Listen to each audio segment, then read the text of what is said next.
Good morning, everyone. Good morning. It's this beautiful, sunny spring morning. So great to have you here.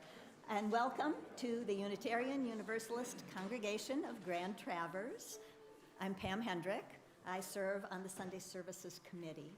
And it's just really wonderful to have you all here in the room with me, and also all of you who are joining us remotely from your homes. And for those of you here in the room, just a gentle reminder to please silence your electronic devices.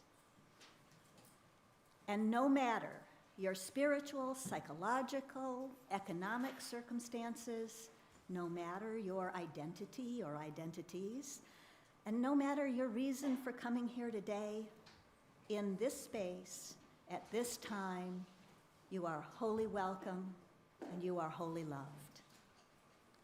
Do we have any visitors here today who would be comfortable standing up and introducing yourselves?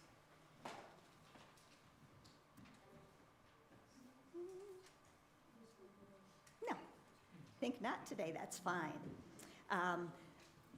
But please, all of you, stay for our hospitality after the service.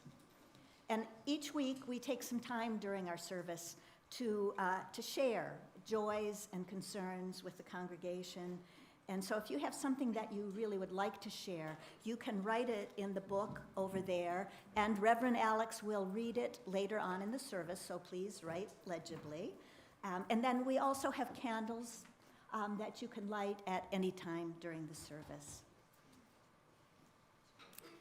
Today's service centers on the stories we tell. So we humans have been telling stories since we developed language, and who knows, the origins of mimes, maybe before we developed language. And in fact, the earliest figurative cave paintings and petroglyphs, those are the ones that have actual animals and people in them, date back some 45,000 years. And they suggest many possible stories. We don't really know exactly their purpose.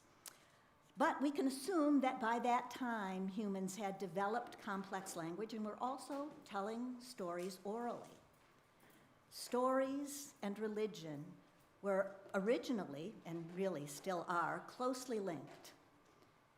The shaman and the tribal commons would use story to trace the origins of the people, to explain the natural world, to caution against wrong acts that could endanger the tribe or the individual, to recount acts of heroism, bravery, cunning, and to pay respect to the gods and goddesses and the ancestors. Now, eventually, many of these stories became ritual enactments with music, dance, costumes, and masks. Masks play a very special role in the telling of sacred stories. And I have a mask up here today to represent that. So, popular entertainment and religious ritual were not separate, you know. Like now we have our secular popular entertainment, and then we have our religious rituals, but they were very much intertwined originally. In fact, there are many, many examples, and I'll just give you a few. The Greater Dionysia in Athens during the 4th and 5th centuries BCE featured processions and songs and dances, as well as the plays of the great storytellers of the time, Sophocles, Aeschylus, Aristophanes. The festival was attended annually by some 30,000 people.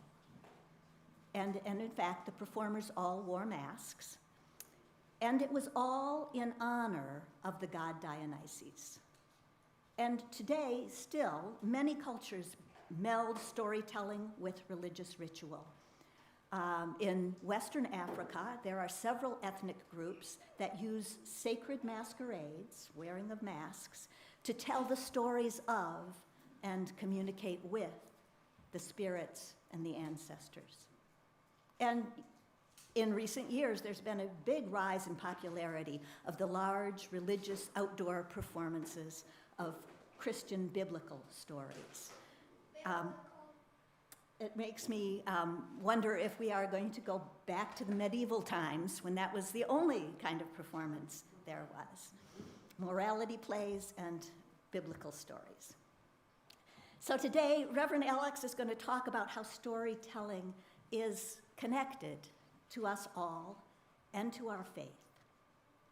And now, enjoy our centering music.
Whoever you are and wherever you are on life's journey, you are welcome here with us this morning.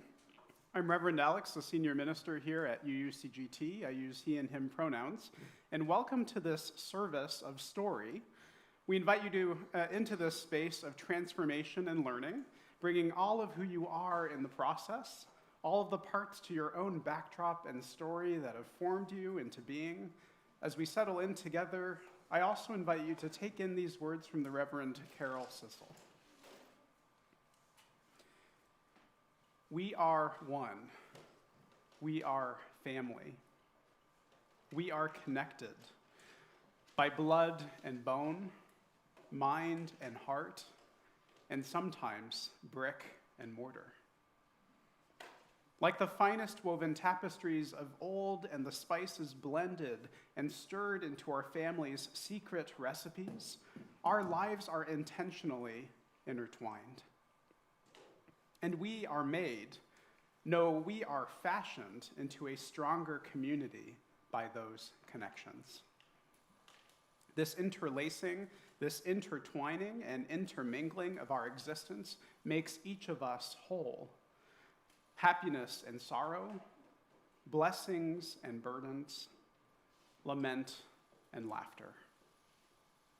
May we allow the magic and mystery that we often name spirit keep us connected long after today's service has ended. But in this hour, let us draw near to that spirit and worship together this morning.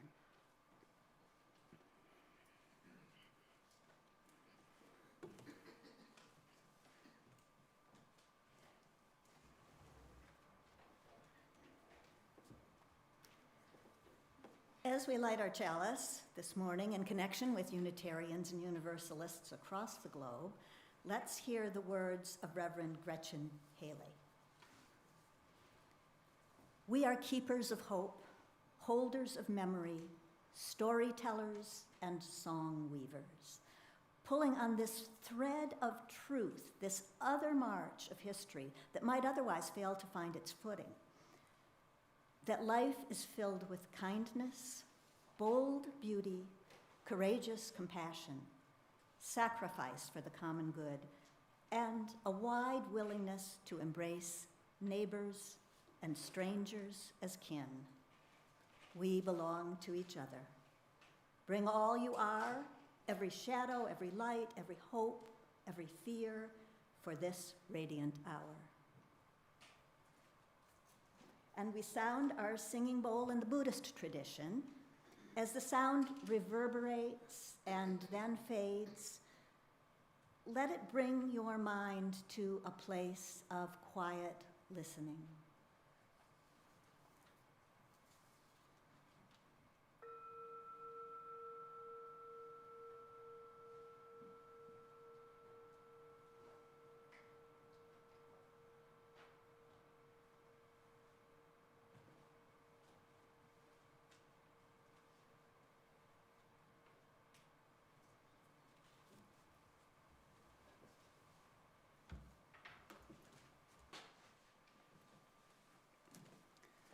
And if you would please now rise in body or in spirit as we join in singing our opening hymn, a hymn that invites us to explore some of these story questions.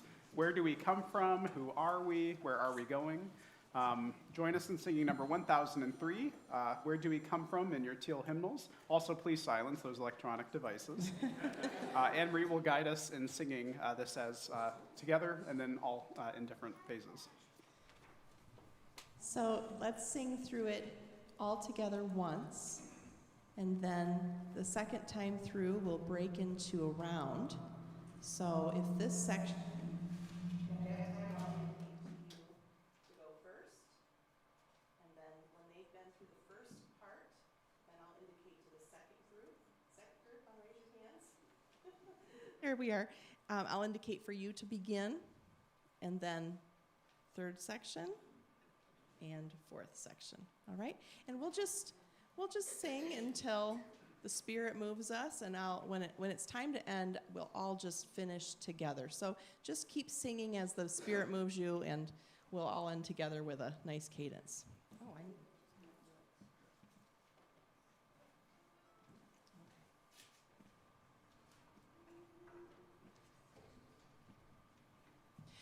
Where do we come from? What are we? Where are we going? Where do we come from? What are we? Where are we going? Where do we come from? Where do we come from?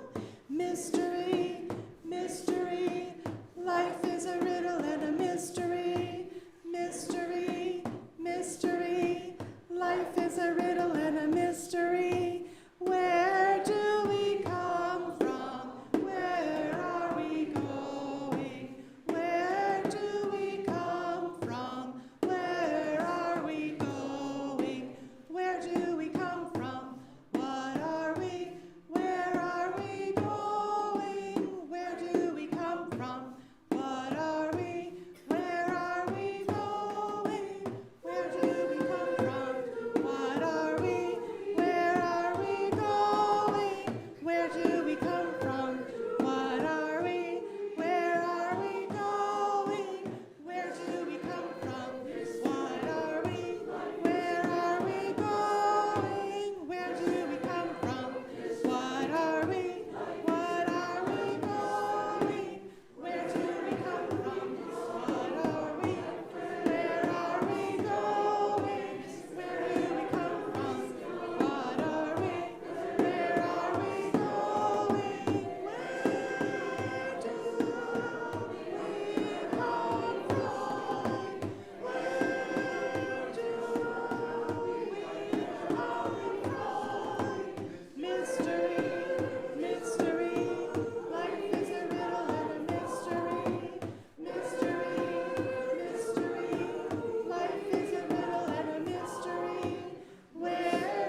benediction.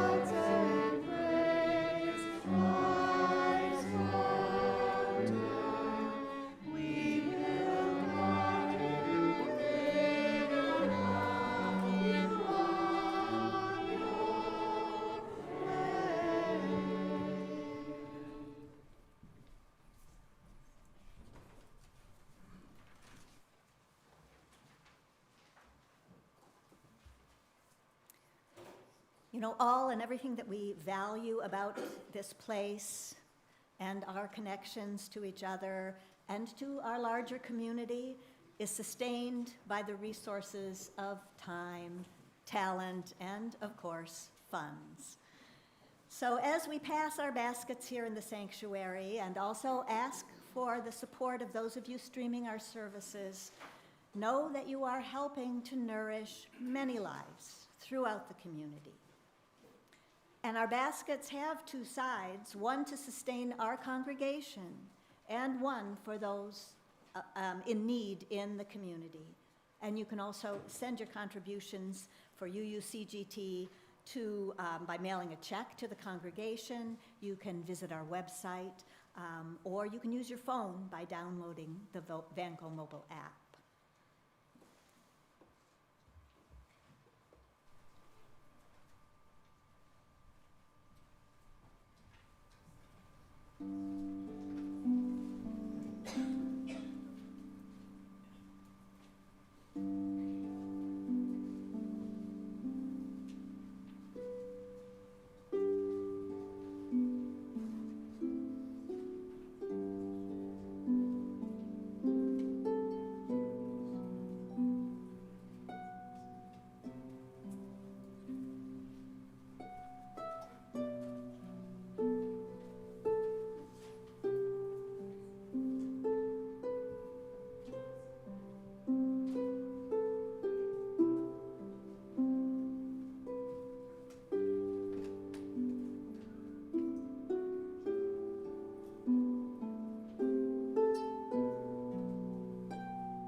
It is our practice each week to hold the joys and concerns of our community on the heart of our community, those milestones and moments of our lived experiences that we know we must share while we are gathered together.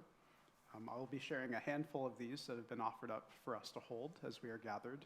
If you have a joy or a concern that's a bit too tender or raw to share, you're always invited to light a candle at any time in our service to to reach out to myself or to a member of our congregational care team, or just simply hold it on your heart as you are held in the love that abides here. None of us is ever meant to travel life's journey alone. So if you'd please join me in a spirit of prayer, meditation, and holding these joys and concerns that have been offered up for us to hold today. From Rick and Chris Walter, remembering always Mother Helen Weiss Tobias with such love and kindness. Today is her 105th birthday, and President Abraham Lincoln assassinated 159 years ago. The Pardo family is happy to have been successful in the challenge of finding a home to buy in the Traverse City real estate market, moving in June. We join you, Pardos, in celebrating your success. A joy to see and hear Clara Kane sing with the vocal ensemble last week. Pretty cool. And now let us just hold a space together for the joys and concerns that remain on our hearts.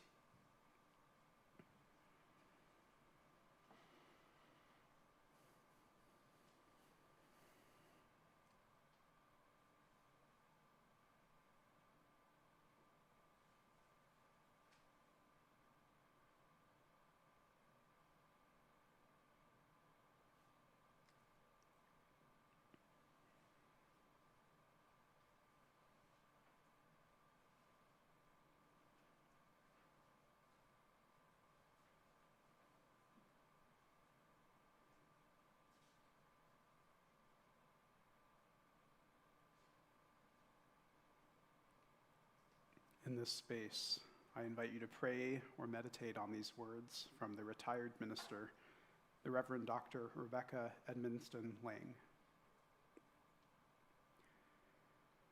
Spirit within all, mysterious force giving shape to life, miraculous source and river of being, help us to know who we are, to see our place in the history of the earth and in the family of all things. Help us to see that we are a part of all that ever was, our grandmother's prayers and our grandfather's dreamings, our mother's courage and our father's hope. In our bones lies the calcium of antediluvian creatures. In our veins courses the water of seas. We are part of all that ever was, born of this earth, riders upon a cosmic ocean. We are not separate from nature. We are nature. Part of that same spirit that turned scales into feathers and birdsong into speech. We live by the sun. We move by the stars. We eat from the earth and we drink from the rain. O great Spirit, help us know who we are and fill us with such love for this holy creation and gratitude for this awesome gift we call living, that we might claim our inheritance and live out our calling to bless the world and each other with our care. Amen.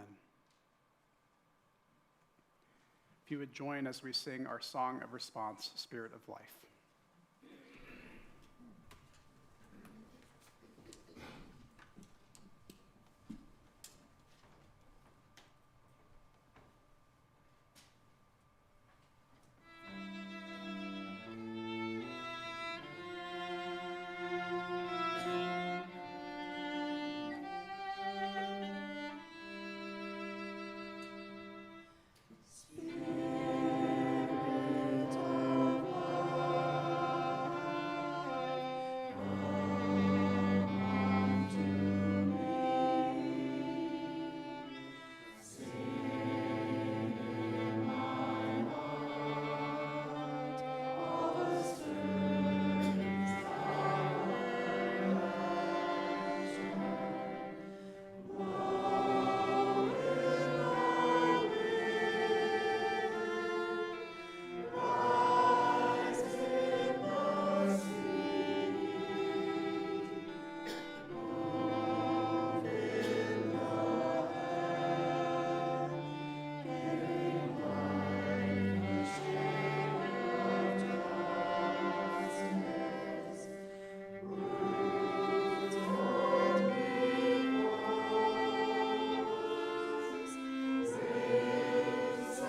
Our reading this morning is a collection of excerpts from Joseph Campbell, a professor for many years at Sarah Lawrence College, who studied mythology and religions across the world. In a series of interviews with Bill Moyers, Campbell speaks to the nature of the stories we tell through our myths. He says, "Far from undermining my faith, mythology has liberated my faith. Every mythology, every religion is true in a sense. It is true as metaphorical of the human and cosmic mystery. When it gets stuck to the metaphor, to the literal, then you're in trouble." Here's an example. Jesus ascended bodily to heaven. His mother, who is still alive and asleep, ascended bodily to heaven. So this is metaphorical of something. You don't have to throw it away. You have to find what it's saying. What it's saying is he didn't go out there. He went in here, which is where you must go to, through the inward space, to heaven or to that source from which you and all life came. You might ask, aren't you undermining one of the great cardinal doctrines of the classic Christian faith, the death, the burial, and the resurrection of Jesus, and overcoming the body with a higher physical truth? I would call that is a mistaken reading of the symbol. That's reading it in terms of prose instead of terms of poetry. That's reading a metaphor in terms of the denotation instead of in terms of the connotation. It's a purely literary problem. Poetry gets to the unseen reality, that which is beyond even the concept of reality, which transcends all thought. It gives you a connection to the mystery that you are. Myths do that. Many of the world's traditions have what I call a hero with 1,000 faces. There's a typical heroic sequence of actions that can be seen in stories from all over the world. Why are there so many stories of heroes in mythology? That's what's worth writing about. Even in novels, you see the heroes and stories. The main character is someone who has achieved something beyond that normal range of experience. A hero who is someone who has given their life to something greater than oneself. In all cultures, whatever the costume the hero is wearing, there are two types of deeds. One is the physical deed. A hero performs a physical and or heroic saving a life or sacrificing oneself for another. The other is the spiritual deed. A hero finds a mode of experiencing a wider range of a spiritual life and has come back to share it. It's a cycle. This can be seen in a simple initiation ritual where a child must give up their childhood to become an adult. They must die to their infantile personality and psyche and come back as a self-responsible adult. It's a fundamental experience everyone must undergo. We're in our childhood for at least 14 years. To get out of that posture of dependency into self-responsibility requires a death and a resurrection. That is the basic motif of the hero's journey. Thank you.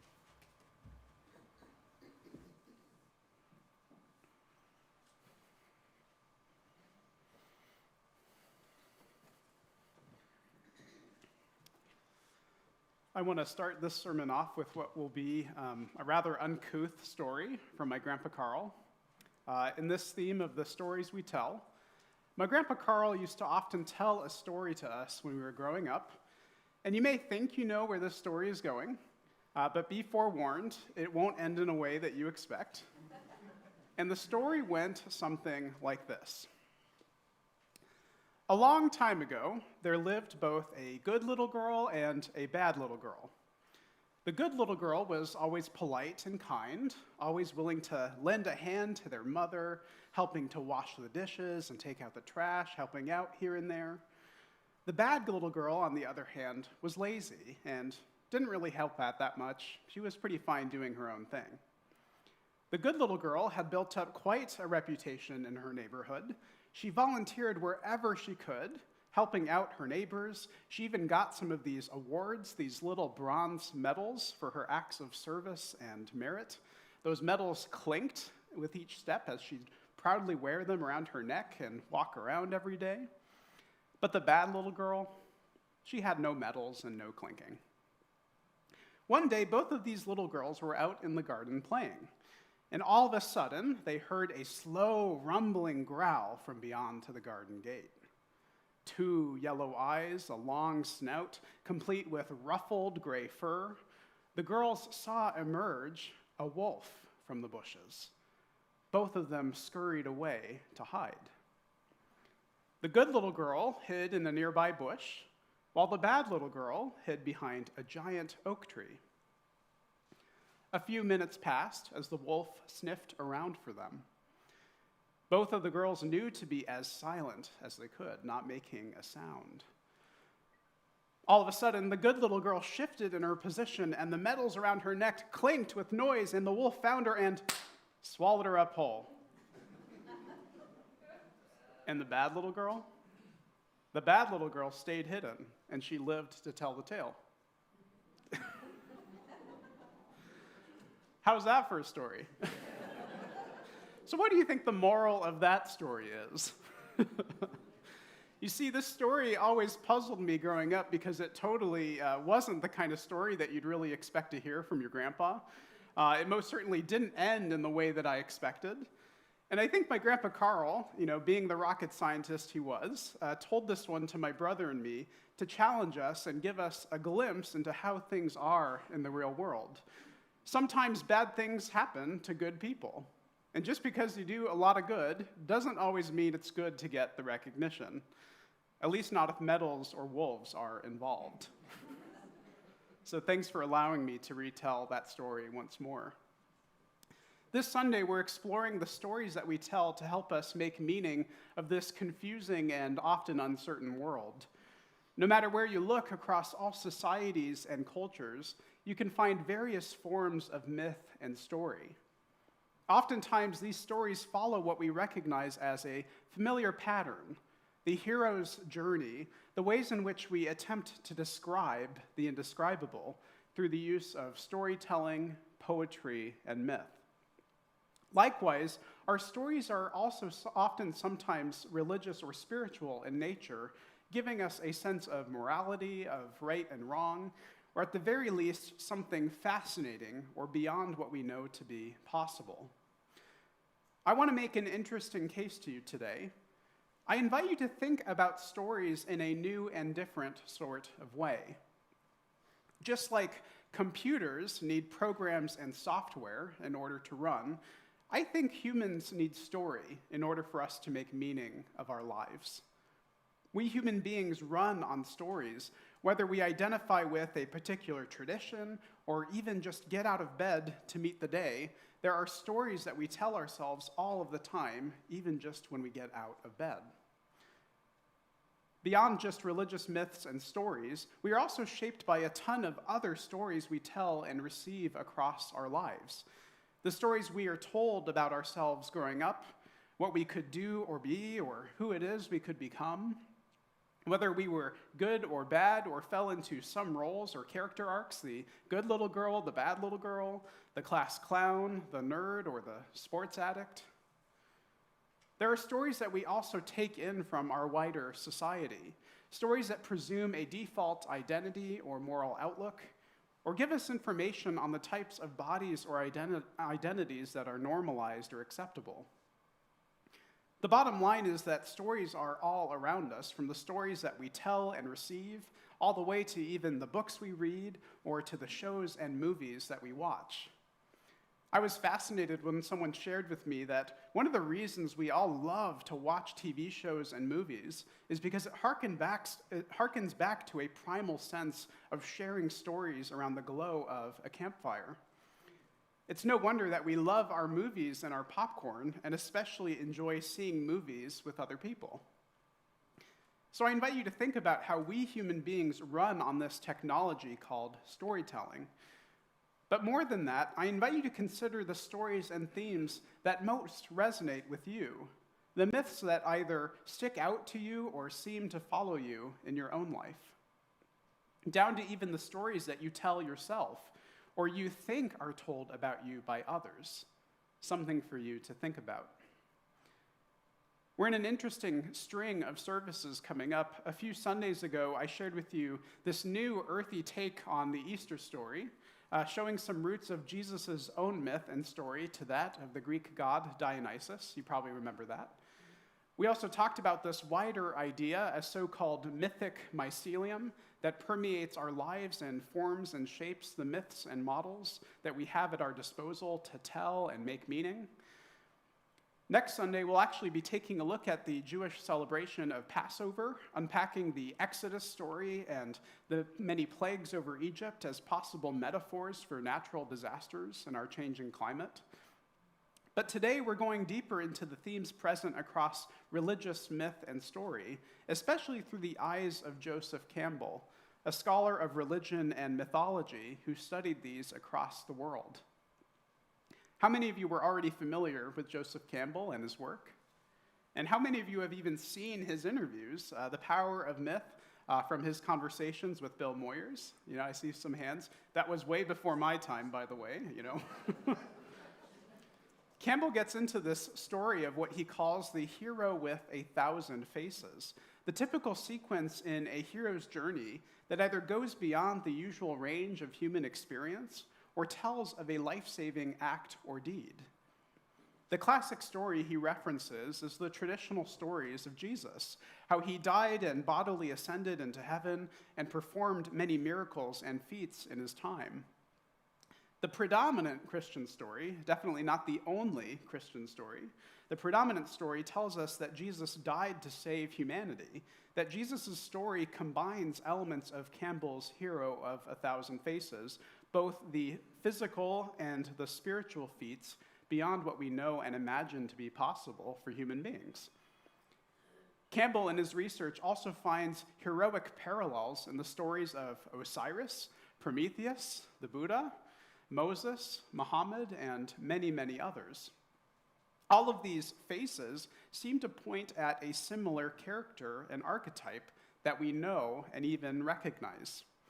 A hero's departure for a grand adventure, their initiation into challenges and trials, and their ultimate return, where they come back transformed and made new. Campbell's full sequence of the hero's journey includes a total of 17 steps that we don't have time to get into today in any depth.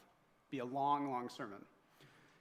Those of you who are Star Wars fans, though, might enjoy knowing that George Lucas, the creator of Star Wars, was heavily inspired by Campbell's work, especially with mythology and creating the characters and stories that developed into the franchise. May the 4th is approaching for those of you who observe. Just mark your calendars. Ultimately, what's important and powerful about myth is that it goes beyond the historical and the literal.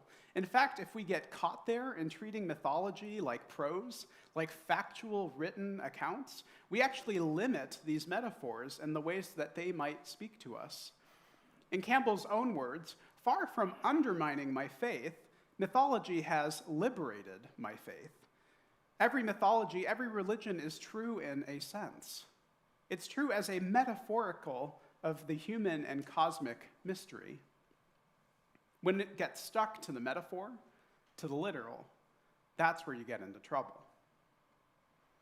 You see, these mythologies and stories, when they were written, were never meant to actually be taken as factual historical accounts.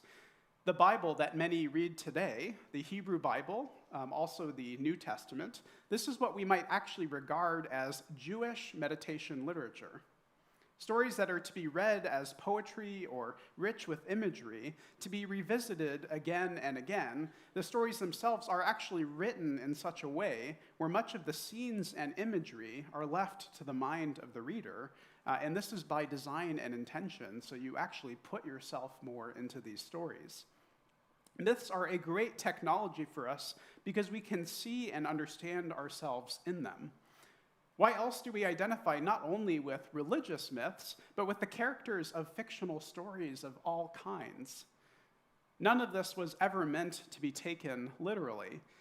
It's meant to be read or told in such a way where you place yourself into the shoes of the hero and understand your own human existence in fresh and different ways. Mythology and story is also helpful exactly because it involves things that we know are supernatural, that is beyond what we know and experience of the natural world. There's this comfortable distance we find in our own lives of those of heroic characters and the ways that we can live vicariously through them, knowing that they are not real. These stories allow us to experience life from the realm of the imagination. to understand the reasonable limits imposed on our mortal human lives, and to go beyond into that space that is beyond all reality and thought. That is the power of mythology and story. We can live and experience countless realities, worlds, and lives, all from the comfort of this technology we call the story. It's pretty cool. The exact problem facing our society today is how some have chosen to place limits on mystery and faith by interpreting these stories as true and literal accounts. Taking the Bible literally is no different than reading any of your own favorite works of fiction and choosing to limit your worldview based on what is written in that exact book.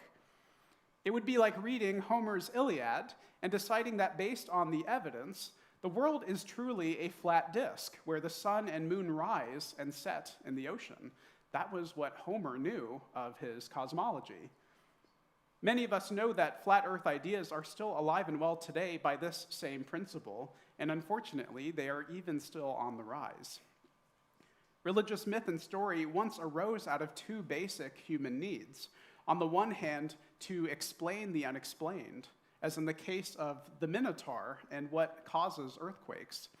On the other hand, myth and story also help us to make meaning of our lives, to understand our own place in the scheme of all things. While we know so much more about our universe today with all these advances in science and modern medicine, our myths and stories are still evolving and adapting in this new world. Make no mistake, we will still pass on and tell certain stories, unless we're all planning to cancel our streaming services. Even as we grow to understand the universe now more than ever, we still can't understand and explain it all. We're still making sense of our own place in the universe and choosing how we will live our lives because of it. Our myths and stories are just as much relevant today as they were yesterday. The real question is how they will move, shift, and transform. Something for you to unpack over your next story hour by the fire. To close, religious stories and myths are not these outdated, inaccessible technologies in today's day and age. If we turn and understand these myths, if we turn to them and understand them in open and healthy ways, they can truly help us to make meaning and understand a reality beyond our own experience. You do not need to take these stories and accounts literally, or even to shut yourself out from religious story or metaphor altogether. You're not doing it right if you're actually doing either of those things. Instead, be open to what Campbell tells us is the liberating nature of mythology and story. As we try again and again to describe the indescribable, the mystery even beyond our own understanding. I'll also leave you with this final thought. This one's pretty mind-blowing. We are not the stories others tell about us. We are the stories we think other people tell about who we are. In the words of Michael Greco, we are not who we think we are. We are not who they think we are. We are who we think they think we are. What stories inside of you might you need to update or change about how you think others think about you? We all need stories to make meaning, and you have the permission to find the stories you need and to make these stories your own. Amen. Let's now hold a moment of stillness together.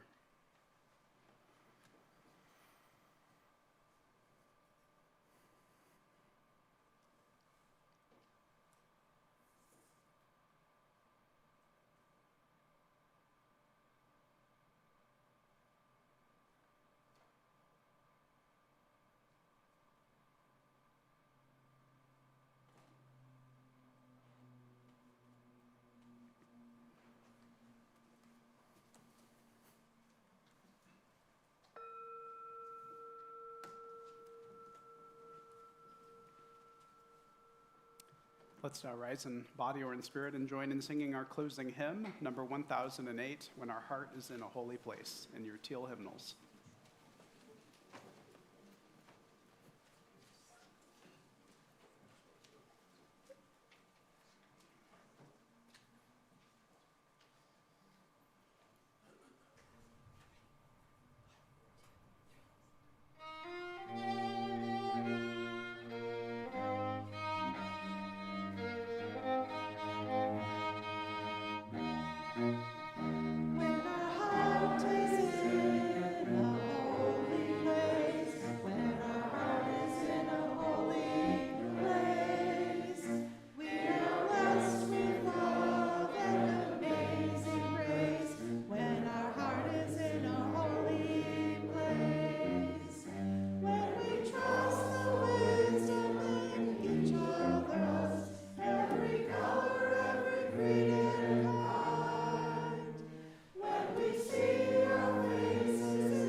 We release our chalice flame this morning with words from Amanda Alice Uluhan.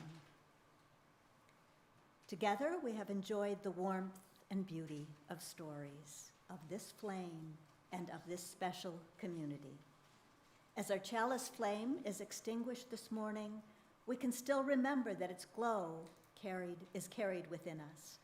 We can use our inner lights and this flame to kindle new sparks throughout our lives and in the world. May the spirit of peace and togetherness bless your lives.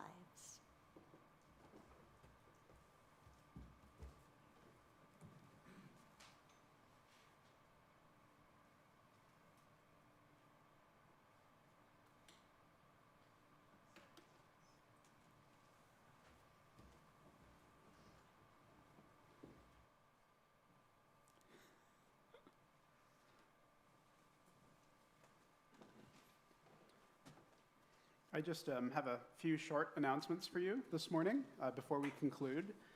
We're doing our Starting Point series coming up, and our first session actually begins today. So following the service from 12 to 2 p.m., if you're interested, Starting Point is this great program that we've done one time before here for folks of all level of engagement and interest and history with Unitarian Universalism, whether you've come to services for many years or you're still kind of getting to know things but want to go a bit deeper. Starting Point is a really great chance for that. So I invite you to join us back in the sanctuary 12 to 2 p.m. today if you're interested in that. Please also visit our SJA table. My two SJA co-chairs over there would love to see you at that table, especially to pick up a copy of the resolution that's been announced. So that's something that you can do, as well as to read about information from the League of Women Voters on how to handle dis and misinformation this election year. And so please go visit their table. It'll be an important table for you not to miss. And lastly, just to note that our Occupation of the American Mind showing is approaching. That'll be Saturday, April 20th, so this coming Saturday, from 4 to 6:30 p.m. here at UUCGT. This film is an important look at the ways in which news about Israel and Palestine is presented to the American public, as well as how it may influence the political environment as well for policymakers. The film is also produced by the Media Education Foundation, and it features experienced Middle East observers and journalists. Those of you that cannot make it this coming Saturday, we'll actually have a live link for you to view following that, where you can go on for a limited time and watch the film yourself. We really want folks to be able to experience this and understand. So join us next Saturday if you'd like to see the film, and we'll have a discussion panel after that. And then if you can't make it, we'll have a link for you as well to follow up on. All right, well, if you would please also now rise, as we do each week, and either decide if you would like to join hands or outstretch your hands in this symbol of please don't touch me. We like to really respect people's bodies and their levels of engagement. And those of you online are also welcome in this time to outstretch your own hands to the screen or wherever you are. And in the spirit of covenant, community, and commitment, and in the spirit of the stories we tell, may we be made ready to serve one another and create the world we so desperately dream of. Go in peace, pass an air 5 or a squeeze, and happy Sunday, everyone.